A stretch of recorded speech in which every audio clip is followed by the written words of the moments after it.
2 Samuel, capítulo 3. A guerra entre as famílias de Saul e de Davi durou muito tempo. Davi tornava-se cada vez mais forte, enquanto que a família de Saul se enfraquecia. Os filhos de Davi em Hebrom. Esses foram os filhos de Davi, nascidos em Hebrom. O seu filho mais velho era Aminon, filho de Ainoá, de Jezreel. O segundo, Quileabe, de Abigail, viúva de Nabal de Carmelo. O terceiro, Absalão, de Maaca, filha de Talmai, rei de Gesur. O quarto, Adonias, de Agite. O quinto, Cefatias, de Abital. E o sexto, Itreão, de sua mulher Eglá. Esses foram os filhos de Davi, que lhe nasceram em Hebrom. O apoio de Abner a Davi. Enquanto transcorria a guerra entre as famílias de Saul e de Davi, Abner foi ficando poderoso na família de Saul. Saul tivera uma concubina chamada Rispa, filha de Aiá. Certa vez, Isbosete perguntou a Abner: "Por que você se deitou com a concubina de meu pai?" Abner ficou furioso com a pergunta de Isbosete e exclamou: "Por acaso eu sou um cão a serviço de Judá? Até agora tenho sido leal à família de Saul, seu pai, e os parentes e amigos dele, e não deixei que você caísse nas mãos de Davi. Agora você me acusa de um delito envolvendo sua mulher. Que Deus me castigue com todo o rigor, se eu não fizer por Davi o que o Senhor lhe prometeu sob juramento: tirar o reino da família de Saul e estabelecer o trono de Davi sobre Israel e Judá, de Dan a Berseba." Isbosete não respondeu nada a Abner, pois tinha medo dele. Então Abner enviou mensageiro a Davi com esta proposta: "A quem pertence esta terra? Faz um acordo comigo e eu te ajudarei a conseguir o apoio de todo Israel." "Está bem", disse Davi, "farei um acordo com você, mas com uma condição: não compareça à minha presença quando vier me ver sem trazer-me Mical, filha de Saul." E Davi enviou mensageiros a Isbosete, filho de Saul, exigindo: "Entregue-me minha mulher Mical, com quem me casei pelo preço de 100 prepúcios de filisteus." Diante disso, Isbosete mandou que a tirassem do seu marido, Paltiel, filho de Laís. Mas Paltiel foi atrás dela e a seguiu chorando até Baurim. Então Abner ordenou-lhe que voltasse para casa, e ele voltou. Nesse meio tempo, Abner enviou essa mensagem às autoridades de Israel: "Já faz algum tempo que vocês querem Davi como rei. Agora é o momento de agir, porque o Senhor prometeu a Davi: por meio de Davi, meu servo, livrarei Israel do poder dos filisteus e de todos os seus inimigos." Abner também falou pessoalmente com os benjamitas. Depois foi a Hebrom dizer a Davi tudo o que Israel e a tribo de Benjamim havia aprovado. Quando Abner, acompanhado de 20 homens, apresentou-se a Davi em Hebrom, este ofereceu um banquete para ele e para os homens que o acompanhavam. Disse então Abner a Davi: "Deixa que eu me vá e reúna todo Israel, meu senhor, para que faça um acordo contigo, ó rei, e reines sobre tudo o que desejares." Davi o deixou ir, e ele se foi em paz. Joabe mata Abner. Naquele momento, os soldados de Davi e Joabe voltavam de um ataque, trazendo muitos bens. Abner, porém, já não estava com Davi em Hebrom, porque Davi o tinha deixado partir em paz. Quando Joabe chegou com todo o seu exército, contaram-lhe que Abner, filho de Ner, se apresentara ao rei, que o tinha deixado ir em paz. Então Joabe foi falar com o rei e lhe disse: "Que foi que fizeste? Abner veio à tua presença e o deixaste ir? Conheces Abner, filho de Ner? Ele veio para enganar-te, observar os teus movimentos e descobrir tudo o que estás fazendo." Saindo da presença de Davi, Joabe enviou mensageiros atrás de Abner, e eles o trouxeram de volta, desde a cisterna de Sirá. Mas Davi não ficou sabendo disso. Quando Abner retornou a Hebrom, Joabe o chamou à parte, na porta da cidade, sob o pretexto de falar-lhe em particular, e ali mesmo feriu no estômago. E Abner morreu por ter derramado o sangue de Asael, irmão de Joabe. Mais tarde, quando Davi soube o que tinha acontecido, disse: Eu e o meu reino, perante o Senhor, somos para sempre inocentes do sangue de Abner, filho de Ner. Cai a responsabilidade pela morte dele sobre a cabeça de Joabe e de toda a sua família. Jamais falte entre os seus descendentes quem sofra fluxo ou lepra, quem use muletas, quem morra a espada ou quem passe fome. Assim, Joabe e seu irmão Abissai mataram Abner, porque ele havia matado Asael, irmão deles, na batalha de Gibeon. Então Davi disse a Joabe e a todo o exército que o acompanhava: Rasguem suas vestes, vistam roupas de luto e vão chorando à frente de Abner. E o rei Davi seguiu atrás da maca que levava o corpo.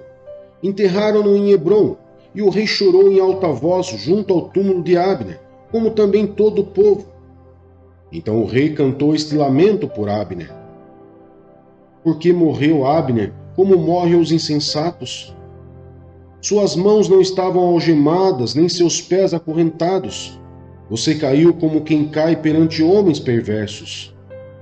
E todo o povo chorou ainda mais por ele.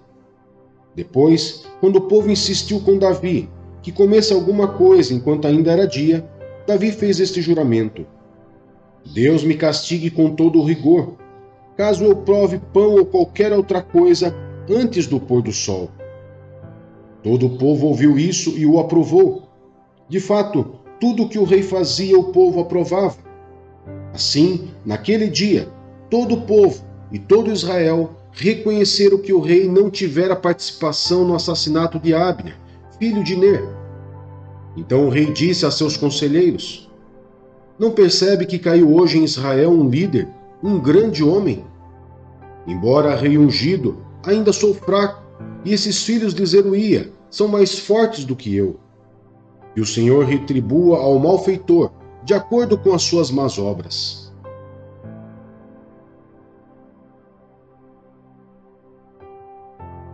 Atos, capítulo 2.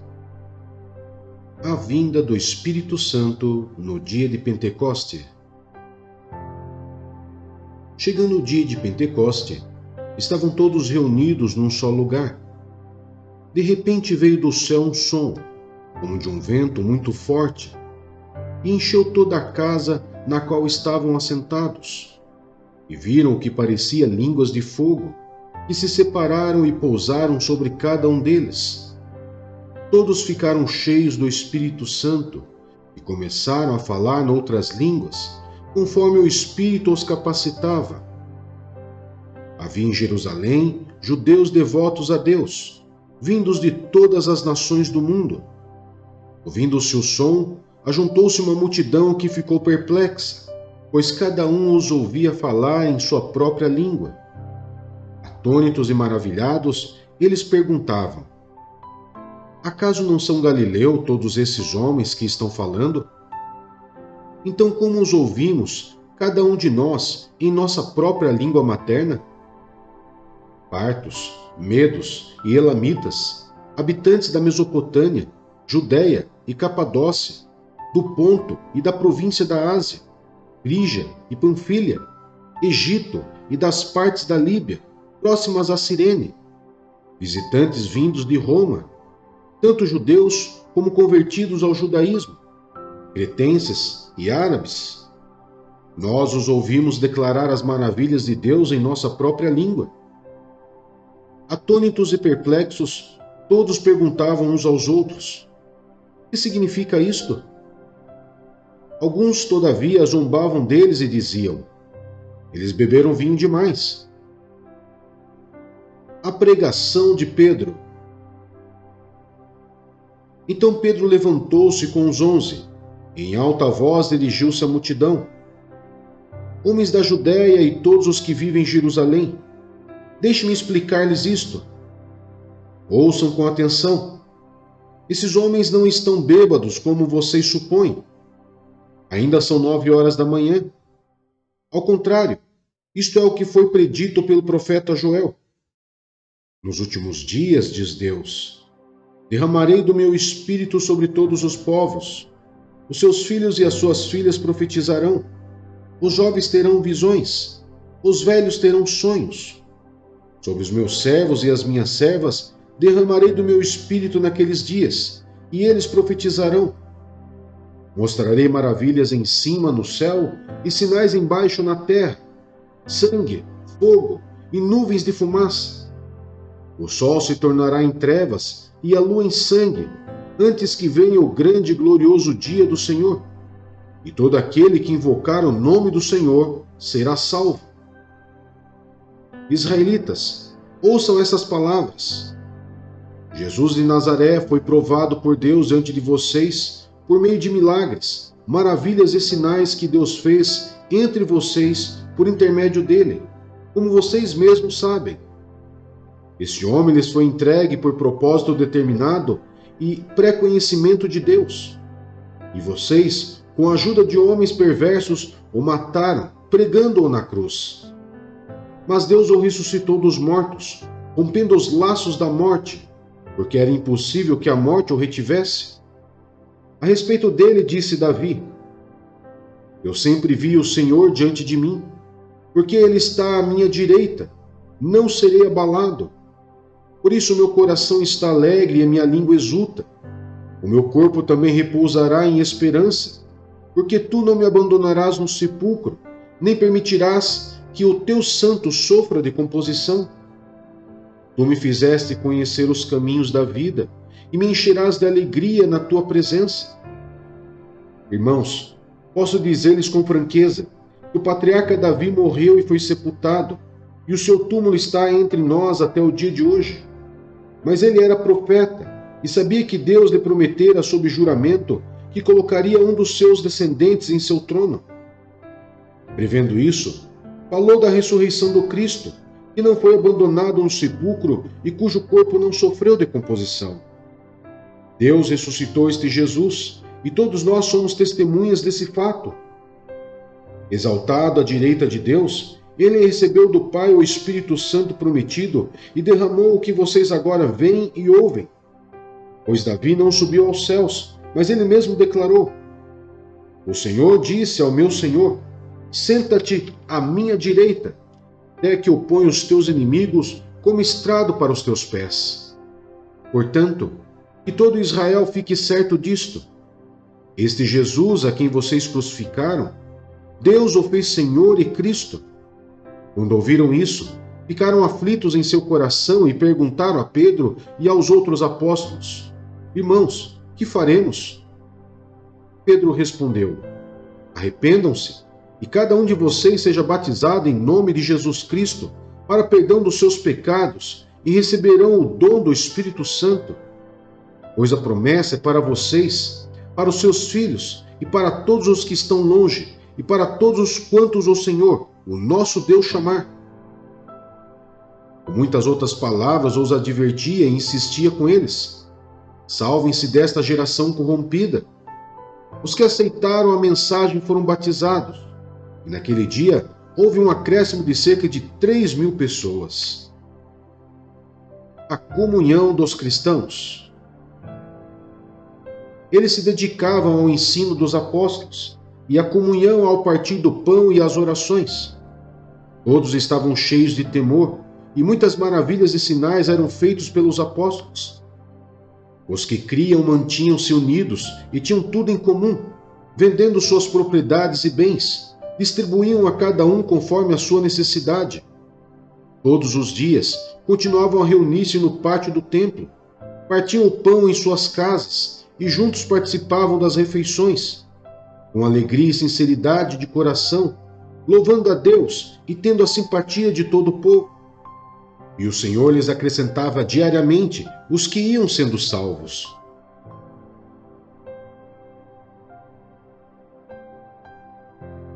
Segunda Coríntios, capítulo 3. Será que com isso estamos começando a nos recomendar a nós mesmos novamente? Será que precisamos, como alguns, de cartas de recomendação para vocês ou da parte de vocês? Vocês mesmos são a nossa carta, escrita em nosso coração, conhecida e lida por todos. Vocês demonstram que são uma carta de Cristo, resultado de nosso ministério, escrita não com tinta, mas com o Espírito do Deus vivo, não em tábuas de pedra, mas em tábuas de corações humanos. Tal é a confiança que temos diante de Deus por meio de Cristo. Não que possamos reivindicar qualquer coisa com base em nossos próprios méritos, mas a nossa capacidade vem de Deus. Ele nos capacitou para sermos ministros de uma nova aliança, não da letra, mas do Espírito. Pois a letra mata, mas o Espírito vivifica. A glória da nova aliança. O ministério que trouxe a morte foi gravado com letras em pedras. Mas esse ministério veio com tal glória que os israelitas não podiam fixar os olhos na face de Moisés, por causa do resplendor do seu rosto, ainda que desvanecente. Não será o ministério do Espírito ainda muito mais glorioso? Se era glorioso o ministério que trouxe condenação, quanto mais glorioso será o ministério que trouxe justificação. Pois o que outrora foi glorioso, agora não tem glória, em comparação com a glória insuperável. E se o que estava se desvanecendo se manifestou com glória, quanto maior será a glória do que permanece. Portanto, visto que temos tal esperança, mostramos muita confiança. Não somos como Moisés, que colocava um véu sobre a face para que os israelitas não contemplassem o resplendor que se desvanecia. Na verdade, a mente deles se fechou, pois até hoje o mesmo véu permanece quando é lida a antiga aliança. Não foi retirado, porque é somente em Cristo que ele é removido. De fato, até o dia de hoje, quando Moisés é lido, um véu cobre os seus corações. Mas quando alguém se converte ao Senhor, o véu é retirado. Ora, o Senhor é o Espírito, e onde está o Espírito do Senhor, ali há liberdade. E todos nós, que com a face descoberta contemplamos a glória do Senhor, segundo a sua imagem estamos sendo transformados com glória cada vez maior, a qual vem do Senhor, que é o Espírito.